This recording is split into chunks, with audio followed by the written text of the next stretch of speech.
what you're thinking? Nope, that's not a Micra, as you can tell, some of you observant viewers. This is a 2020 Rieju Mrt Trophy edition, which is, if you don't know bikes and stuff like this, well, you probably clicked on the video trying to find out about it.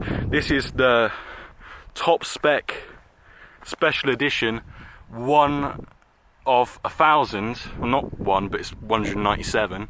Doesn't really make a difference because this is still one of them. Like a limited edition 50cc supermoto, if you will. It's not, it's a moped because it's 50cc, but this is top spec either way, and it's sick.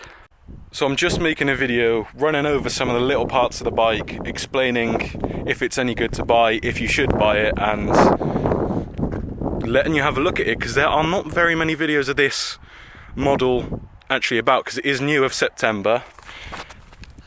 It's the Trophy 3,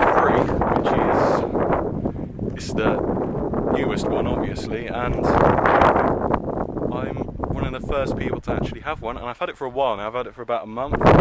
So first things first, if you know a bit about bikes, 50cc's, then you will know that this is a Minarelli, which is pretty much the best 50cc engine you can get in any bike. They come in Aprilias, CPIs, Derbies, anything you really think of has that engine in. So this one is the Minarelli NG 50cc 2-stroke. So yeah, this is basically one of the best engines you can get in a 50cc bike, and probably the most reliable. It also has the R16V suspension forks, which are red and sick and very expensive. I think that is actually, if you wanted that on a normal Rieju bike, that would be a £700 option.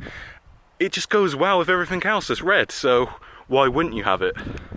Option is the red silencer, which personally I don't like. It's a bit cheesy, but it does match everything else. But it's just, look at it.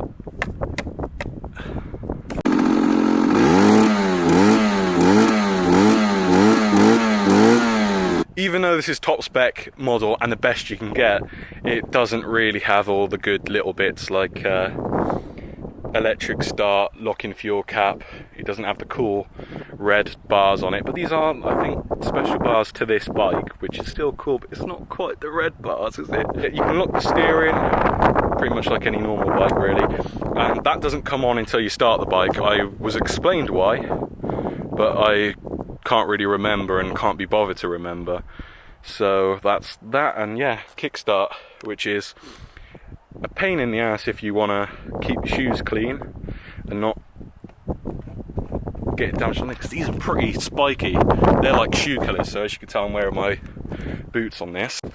If you know Rieju's, the plastics on them never really changed. There's never normally really any updates with them, but on this model, which is a Trophy exclusive, you get this short little stubby supermoto style mudguard, and you get the cool light, which doesn't go up here massively and look really just bad, really. It just looks terrible. Brings me on to these little things, which are the LED indicators, which if you leave this bike out in the rain, they like to stay on. So I've had a number of times where I've been riding back home from somewhere and my indicators have been on. I don't know if that is just a Rieju fault or whatever, but it's pretty annoying. It does clear away if it's dry, but I highly recommend storing these in the garage, specifically because there might be more electrical faults and it could go wrong. It'll rust, and you're a bad person if you don't put a bike in the garage. Biggest complaint I actually have with this bike is it's just, look at that. Look how small and short this little gear stick is, and if you're wearing trainers, which you shouldn't really on a bike, but if you're using a 50, you're probably a chav and you probably will wear your sick Adidas's on it. One, they kill trainers, and two, they are painful to use because this is stiff and it's a little stubby thing, and when you're my size, it's not really the best option to have on a bike because I have massive size 12 feet and it's pretty painful. It's more of a personal preference, but these tyres are actually Michelin Pilot Streets, I believe they're called. There you go, little Michelin badge, and yeah, these are pretty much the best tyres you can get for a bike of this, whatever it is. and they're pretty expensive as well, so coming from factory, it is the best you can get. It's not made cheaply, and it has top of the line parts on it, which is what you want really if you're paying the price this is. It's liquid cooled. You can see the radiator behind there. It's a bit hidden because of the way I've got the bike angled, but it's there. And with the Trophy, you get little red matched details. So as you can see, we've got covers that are red, these thingamabobbies that are red, red, red, red, and the best part of this is the red spoke wheels, which are actually sick.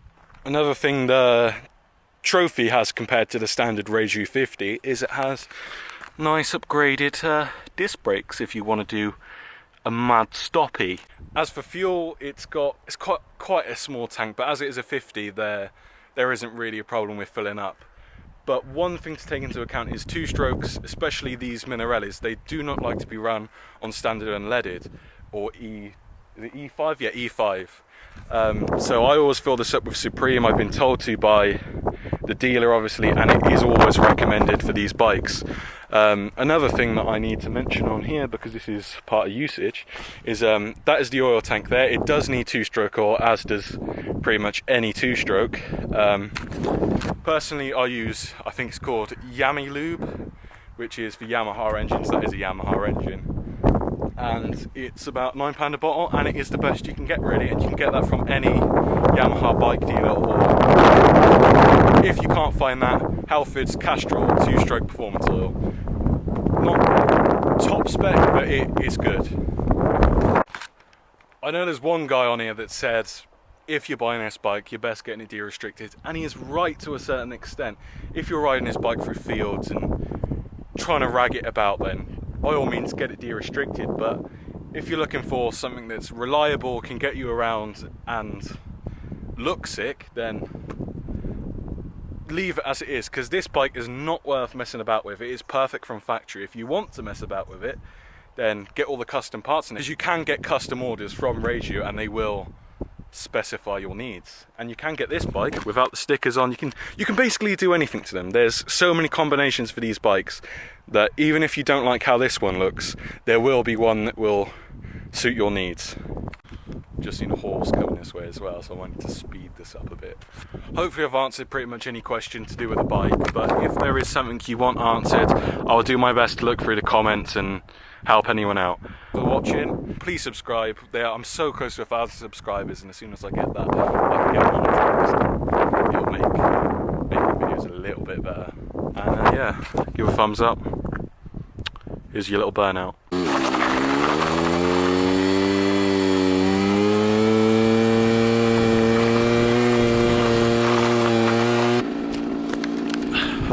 Thanks for watching, subscribe, and I've just ruined my back tyres.